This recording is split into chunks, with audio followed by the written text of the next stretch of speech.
let's get started. I'm very happy to be here together with Diego, who will share an exciting story of GDM, a company with 40 plus years of experience in agricultural industry in plant genetics, who were building the right OKR culture inside their company with some very interesting non-conventional approach. Let's move on. I'm Margo. I'm from Oboard OKR software company. I'm doing product marketing. And Diego is global strategy and portfolio lead at GDM. Hi there, I'm Diego Condack, and I've been working at GDM for 2 years and 4 months. I'm currently working in the strategy and portfolio area, and I'm excited to be here and look forward to learning and contributing. Thanks, Diego. And I'd like to open our session with a famous quote: Culture eats strategy for breakfast. You probably all heard it. And it's not only about the strategy, it's also about OKRs. It's about your mission, your vision. You can outline everything perfectly on a paper. But if you don't have this internal buy in within your employees, within your company, nothing will work. So, this is why we're here talking about the culture today. Moving on, I would like to ask you from your experience, why is it so hard to build the right OKR culture? From your mind, I'm opening a poll right now. You should see it on a screen. So, the first point is there is internal resistance to change. The second is the misalignment between leadership and teams, the lack of clarity in OKRs or unrealistic goals, and fear of increased visibility and accountability. So let's just take a couple of seconds and let people vote and share your experience about the biggest challenges, and we'd move on how to overcome them together a little bit later. So yeah, we've got the winner. We've got the misalignment as the biggest challenge that holds people behind. And let's move on to the next slide. I want to share some of the personal details why this topic is so important for me personally. I'm working for a company who's building OKR software for many years, and we have customers in so many countries. But what really breaks my heart is when I see this kind of feedback from companies who were saying that, like, guys, you were doing great as a tool, but we did not succeed as an organization evangelizing OKRs, explaining them to internal teams, and moving forward with them. So, this is why I think it's very important to have conversations like this about the internal strategy and internal culture. And the last slide from me, and I will give the stage to Diego. So these are the generic recommendations that people give about building the buy-in for OKRs. So it's about the ownership, the training, starting small, and clear communication. But it's a lot, and it's often not very practical. And yeah, I'm giving the stage to Diego, who will share practical tips on his journey and how to implement OKRs successfully. Diego? Hello again, everyone. So, start something new in a company requires both mindset change and the right methodology. OKRs offer a powerful framework, but adopting them requires careful planning. Here at DDM, we are the global lead in plant genetics, specialized in genetic improvement and development of seeds for crops such as soybeans, corn, wheat, sunflowers, and sorghum. With over 40 years in the market, we operate in 15 countries, have 700 areas for testing plots, and test 1.8 million soy plots yearly. Our focus is on adapting crops varieties to different climatic conditions and regional needs. Some milestones about GDM. 45% of the world's soybeans are produced with GDM generics. Our production is recognized for its high quality and genetic innovation, and GDM continues to expand its global presence, ensuring sustainability and efficiency in agriculture production. So, about our DNA. Our DNA consists of curiosity, innovation, transparency and respect, agility and flexibility, collaborative approach, and focus on generic development. These values align perfectly with OKR's framework, which needs curiosity and innovation to set ambitions and find new solutions, transparency and respect to ensure clarity and trust in communicating results, agility and flexibility to quickly adapt to change and achieve outcomes, collaborative approach to work as a team and reach common goals. Focus on generic development. So guys, imagine have 60 people on your team and another 200 vendors, each using different tools to manage projects. Spreadsheets, notes, maybe sticky notes on their screens. It was completely chaos. At the beginning of 24, we decided to change that, move to Jira as our core project management system. This shift wasn't just about adoption, a new tool, but was to a key step in our broader digital transformation journey. Growth is exciting, but it also comes with its fair share of challenges. In 23, as GDM expanded rapidly, we start facing some roadblocks along the way, which was resistance to tracking accountability, misalignment between departments, and difficulty in communicating strategy company objectives to employees at all levels. We chose OKR to address the lack of structure across projects and the need for dedicated strategy area above portfolio management. Our goals was gradually transition from a delivery-based approach to an outcome-based one. Our initial approach was to link projects to goals without specific metrics attached. I mean, key results here. This helped develop a habit to link work strategic goals and evaluating daily routines based on impact. Employees were not pressured with exactly numbers and were not overwhelmed with complex process. Now, after a year with objectives, we are adding key results. In the beginning, tracking our OKRs was a slow and manual process. We spent 260 hours per year just at updating progress. Three people worked 3 hours by week to keep everything on track. During these manual updates, we focus on key aspects like process tracking, Jira integration, and report dashboards, just as you can see in this slide. Share our real life progress. This slide highlighted our goals, automating process to improve reliability, speed, and delivery in R&D sub-areas. To achieve this, we worked on several initiatives. So far, 7 are completed, 3 are in process, and 1 is still in to-do phase. Our main projects included mapping process to identify bottlenecks, implementing automatic tests to increase accuracy, and digitalize field maps to simplify data collection and integration.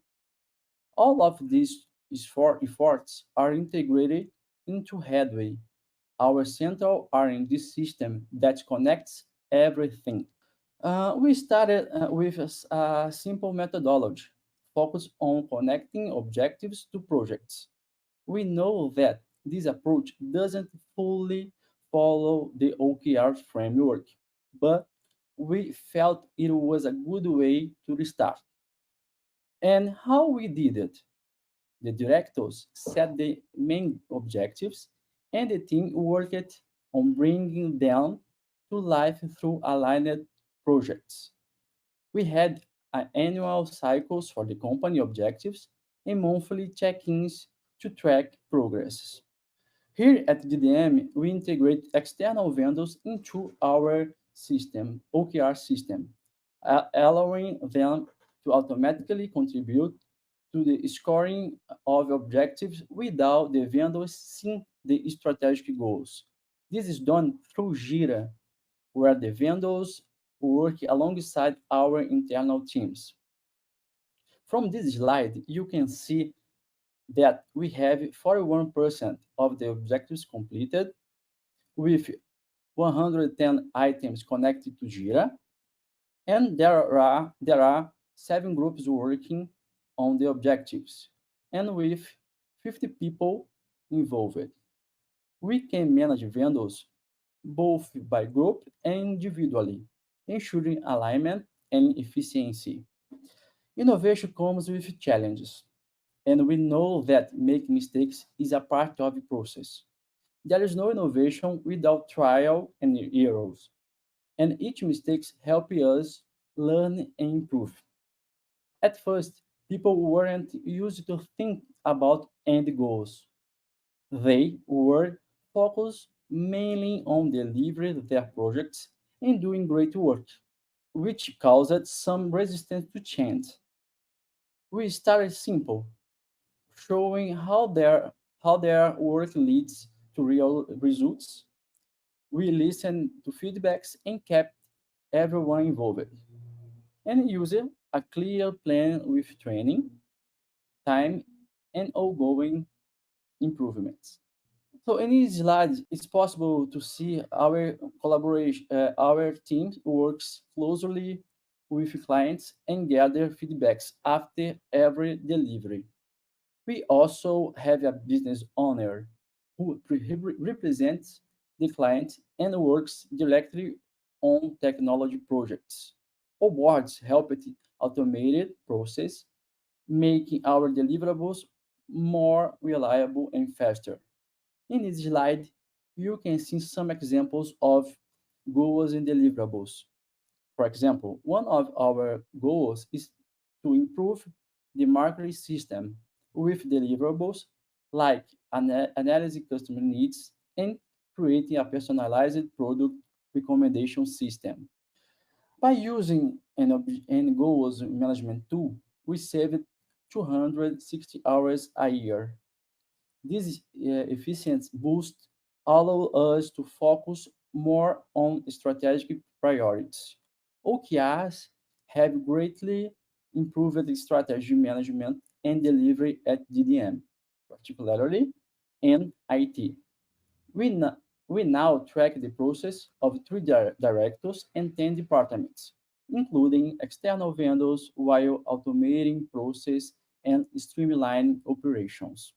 In 25, we plan to gradually integrate more mature OKRs approach, expanding structure OKRs process at all departments, and construct an IT strategic area to establish a full-scale OKRs framework. We aim to balance OKRs with operational work, focus 80% on foundations and 20% on significant changes and new technologies. Here, you can see 3 examples of objectives for the IT department in 25.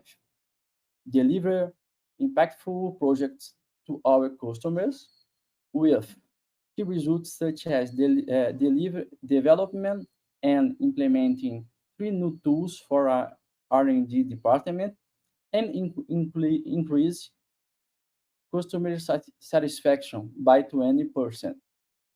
The other 2 goals are establish a robust governance strategy and enhance OKR's adoption. Focus on improvement and transparency, execution tracking, and alignment across teams.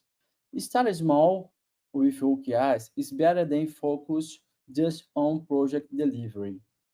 Iteration and adaptation are key. High-level alignment brings clarity and focus. Our managers were essential in helping the team adapt, especially when we made mistakes. We also train teams on new tools and encourage a cultural shift to a new way of work. Tools like Jira and Oboard helped integrate external vendors, keeping them aligned and tracking process. OKR's adoption is a journey, not one-time project. Start small, adapt, and scale gradually is our advice. Thank you for your attention. Feel free to ask any questions. I'd love to connect with you. Bye bye. Your time, Margo. Yeah, hi everyone again, and thank you very much for staying till the end. This is the time for questions, and you also see QR codes leading to our LinkedIn profiles. So yeah, feel free to connect to Diego and ask more questions about their OKR journey. And also, you can connect to me in case you would like to learn more about Oboard OKR software and how it may fit to your business. Thank you. Have you got any questions? I do have a question, but I also want to thank you for the great overview. I think it was very interesting to hear your story. So many thanks for that. I'm also looking at the chat function and also the Q&A function to see if there are some questions. If I might go first because I have a question too. So in the meantime, people can think of their questions. And if I may, I have a question too. Is that okay? Yeah, sure. Sure, because I had a question. Could you please provide more details on how you manage what your suppliers are doing and how this aligns with the IT department goals? Okay. Firstly, at the strategic level, we aligned the IT department's objectives, the project progress, we associate tasks and deliverables with our suppliers, ensure that each phase is clearly defined. We use tools like Jira and Oboard to track the progress of each suppliers and continuously monitor the value delivery. This allows us to maintain control over execution and ensure that the IT objectives are being met through the projects. Great, thank you. I also see another question, and it's as follows. How did you convince senior managers to adopt the OKR framework? They usually see this as a lot of time spent to service the OKR framework. Many training at first, and many meetings sharing the mindset and adaptation about agility and bring more confidence about this kind of mindsets. And then we share this way to our department, try to adapt the methodologies with agility, for example, OKRs, and to manage projects about, for example, Scrum. We try to organize them, share the idea, make a training, and after that, a new methodology to give more value to our client. This question was from Regina. Oh, sorry, I don't want to interrupt you, Yeah, Margot. Go I'm ahead. sorry. I just wanted to add a small comment. The fact that I found very interesting about the implementation, that for the broader audience, for the whole thousands of employees at the company, they were not introduced as to new OKR framework. They said that internally, the management said that, you know, guys, from this year, we start working with objectives and we link our projects to objectives. They did not apply any specific measurements there, just making a habit for people to link the projects they do, the work they do, to the end objectives that the company want to achieve. And I think this is a part also is related to your question, Regina. So it wasn't like the whole OKR framework at once. It was objectives only. And in a year, right now, so on one of the slides, Diego showed how the OKRs look like now. So there are like objectives, there are clear key results which measure the end result. But yeah, from the very beginning, objectives and linking one to the objectives. This is how it got started. Thank you, Regina, Margot. I saw a thumbs up. I hope it was from Regina. So I hope the question is now answered. We do have another question in the Q&A from David Morris. With reference to starting with linking initiatives to objectives, how did people respond when you introduced key results? Do you think it was better to have staggered the implementation, or would you do it differently if you had the opportunity? At first, we linked directly project and the tasks directly with our goals. In this year, we will start connection the key results. For example, increase customer satisfaction, active from 1 to 3 new tools in the R department. So in this year, we improve the methodology about OKR. We started linking directly tasks and projects to our objective. So, from what I understand, the question is how the people internally reacted to like metrics that appeared in the second phase. At first, we don't share the metrics because we try to do simple. So only share our objectives and share personal activity about this. After that, in the end of the year, we started share the status of the objectives and status of the projects. And these years we already started about metrics, for example, percent of customer improvements and other things like that. Yeah, I hope it Thank helps. David, if you have more precise feedback, maybe reach out to Diego directly in LinkedIn. He's very helpful. He spent a lot of time sharing his story to me, and I think he would love to share it with you as well in more details. Margot already mentioned it, but I think it's good to mention it also in the presentation that Oboard has a booth here. So if you want to have more information about Oboard, you can always visit their booth. And in the first networking session, there will be a live broadcast about Oboard. So that's always worth mentioning. And if you have more questions, there's also a fluid space. So try to find Diego and Margot to connect further with them, or also via LinkedIn or via the QR code. Thank you so much, Diego and Margot, for your story, and see you soon. Thank you, Sophie. Goodbye. Bye bye.